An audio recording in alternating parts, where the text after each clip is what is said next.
Welcome all of you to NS academy. मैं लेकर आई हूँ आपके सामने फिर से एरर सीरीज की थर्ड वीडियो। और आज की वीडियो का टॉपिक है error in the use of adjective.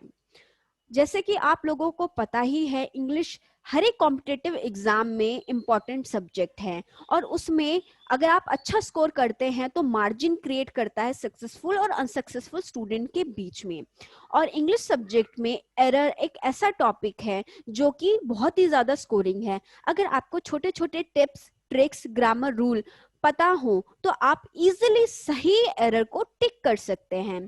कई बार एरर के क्वेश्चन देखने पे हम कंफ्यूज हो जाते हैं। हमें ऐसा लगता है इस सेंटेंस में तो कोई एरर है ही नहीं, बिल्कुल सही है, इतने सारे रूल्स, ग्रामर बुक्स पढ़ने के बावजूद भी। इसलिए मैं इस वीडियो में ऐसे छोटे छोटे टिप्स, ट्रिक्स, रूल्स बताऊंगी जो कि आपको एरर को सही टिक करने में बहुत हेल्पफुल होगा और आप अपने मार्क्स बढ़ा सकते हैं। इसलिए इस वीडियो को एंड तक देखिएगा, आपके लिए बहुत इंफॉर्मेटिव होगा। आगे बढ़ने से पहले अगर आप हमारे चैनल पे न्यू आए हैं तो सब्सक्राइब करना ना भूलें, क्योंकि ये मुझे बहुत मोटिवेट करता है और ज्यादा एजुकेशनल वीडियो बनाने के लिए। So let's get started.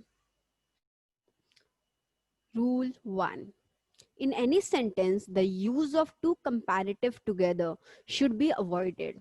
किसी सेंटेंस में दो कंपैरेटिव एक साथ यूज नहीं कर सकते। Let's understand through example. Ram is more happier than you. इस सेंटेंस में दो कंपैरेटिव यूज हो रहे हैं, मोर एंड हैप्पियर, जो कि गलत है। इसलिए correct sentence would be Ram is happier than you. Similarly this pen is more better than that. More और बेटर एक साथ नहीं आ सकते। Only one comparative could be used. Therefore, the correct way of writing this sentence is this pen is better than that. Let's move to the next rule. Rule 2. In a sentence, the use of two superlatives together should be avoided.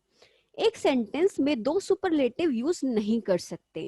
She is most ablest girl. इस sentence में दो superlative use हो रहे हैं, most और ablest, जो कि गलत है। We can use only one superlative.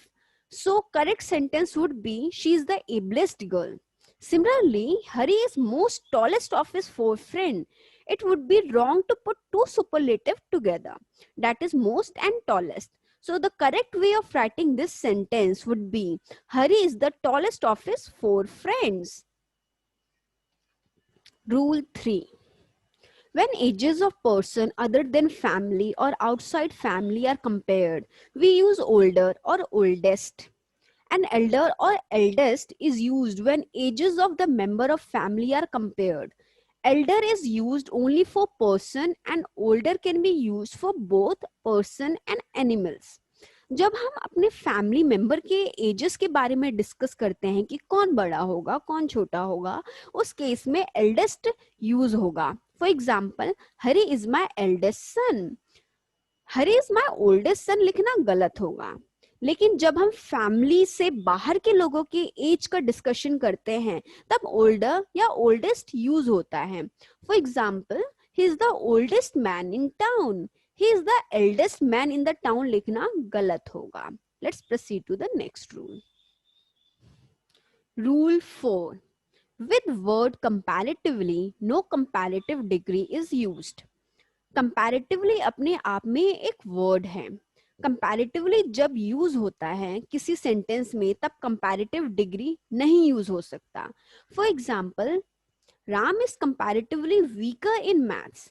Weaker is a comparative degree. So according to rule, we can't use comparative degree with the word comparatively. So the correct sentence would be Ram is comparatively weak in maths. Rule 5. When we want to say all person, just place the before the noun. It will become a plural noun.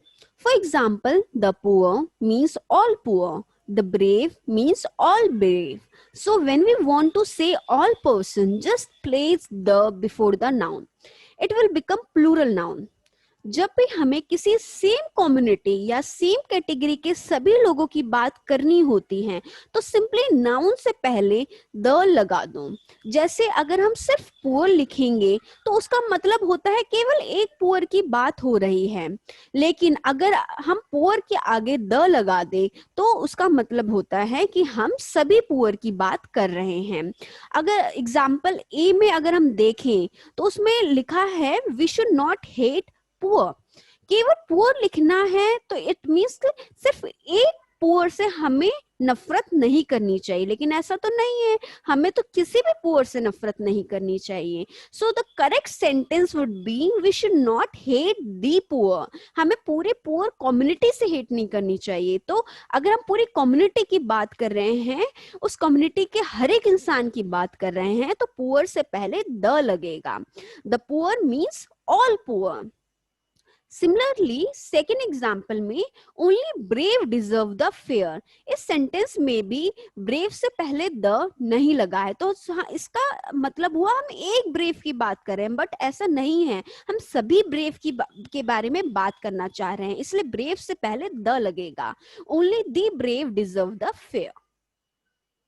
I hope आपको आज की video बहुत अच्छी लगी हो। अगर आपको आज की वीडियो अच्छी लगी तो don't forget to hit the like button and do share this video with your friends. Study together, grow together. Thank you.